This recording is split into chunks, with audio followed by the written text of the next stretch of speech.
Hello, in this section we will be covering macroeconomic operations.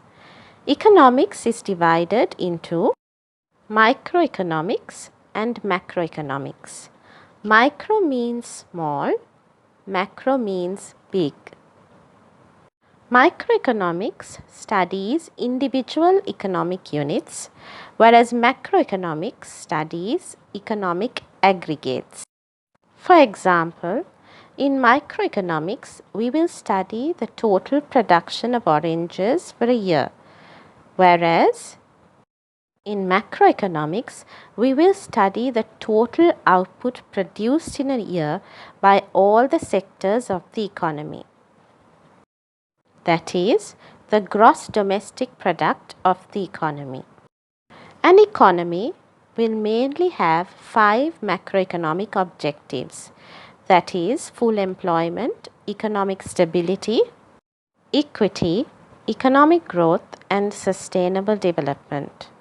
What we mean by full employment is that all resources in the economy should be fully employed. Economic stability means internal stability and external stability. By internal stability, we mean price stability and employment stability.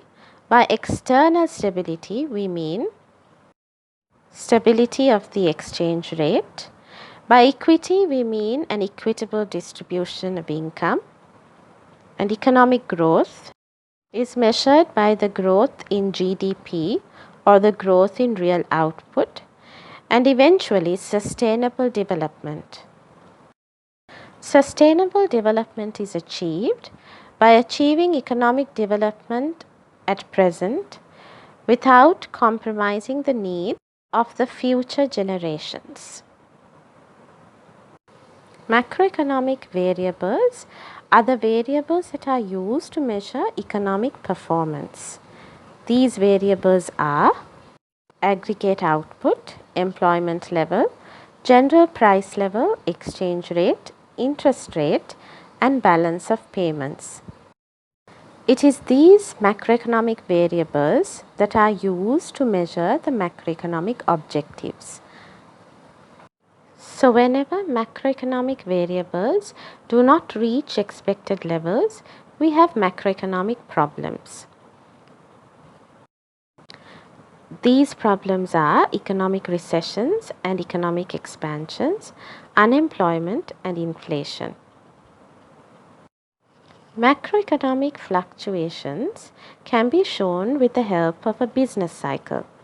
A business cycle has 4 stages: contraction or recession, trough, expansion, and peak.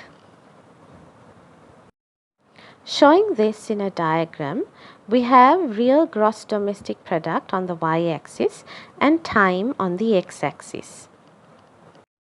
The actual output will fluctuate around the potential output. The difference between the actual output and the potential output is known as the output gap. The minimum point of the business cycle is known as the trough, and the highest point is known as the peak.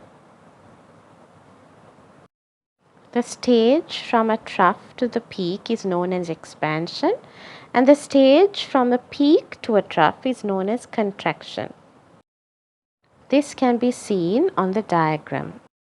All economies should seek to minimize the output gap. Ways of minimizing it is through macroeconomic policies.